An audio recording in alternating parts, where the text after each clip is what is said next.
కేవలం 6,50,000 రూపాయలకి 5 ఎకరాల విస్తీర్ణం గల పొలం అమ్మకానికి వచ్చేసి ఉందండి. ఈ వీడియో పూర్తిగా చూడండి. ఈ వీడియోలో ఈ ల్యాండ్కు సంబంధించిన పూర్తి వివరాలు చెప్తాను. ఈ ల్యాండ్ వచ్చేసరికి ఆంధ్రప్రదేశ్ ప్రకాశం జిల్లా కనిగిరి దగ్గర సిఎస్పురం మండలంలో ఈ ల్యాండ్ వస్తుందండి. మండల్ హెడ్ క్వార్టర్స్ నుంచి 10 కిలోమీటర్ల దూరంలో ఈ ల్యాండ్ ఉంటుంది. స్టేట్ హైవే నుంచి చూసుకుంటే 3 కిలోమీటర్ల దూరంలో ఈ ల్యాండ్ ఉంటుందండి.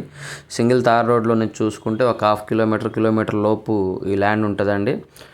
మట్ రోడ్ ఫేసింగ్ వస్తుందండి. 40 అడుగుల మట్ రోడ్ వస్తుంది. టైటిల్ పరంగా ఏ ప్రాబ్లం లేదు. క్లియర్ టైటిల్, రిజిస్ట్రేషన్ ప్రాపర్టీ అండి. ప్రజెంట్ అయితే బోర్లు లేవండి. కరెంట్ అయితే అందుబాటులో ఉంది. చుట్టుపక్కల బోర్లు ఉన్నాయి. వాటర్ జోన్ ఏరియా, ఖచ్చితంగా 100% వాటర్ అయితే పడతాయి. ఇక రేటు విషయానికి వచ్చేసరికి ఒక ఎకరా కేవలం 6,50,000 రూపాయలుగా రైతు చెప్పుకొస్తున్నారండి. 5 ఎకరాల విస్తీర్ణం గల పొలం అండి. అన్ని విధాల అన్ని రకాల పంటలకు అనుకూలంగా ఉంటుంది. చూస్తున్నారు కదా, మీరు ఏదైతే వీడియో చూస్తున్నారో అదే విధంగా ఉంటుందండి. మంచి లొకేషన్లో మంచి ప్రాపర్టీ రీజనబుల్ ప్రైస్లో అందుబాటులో ఉందండి.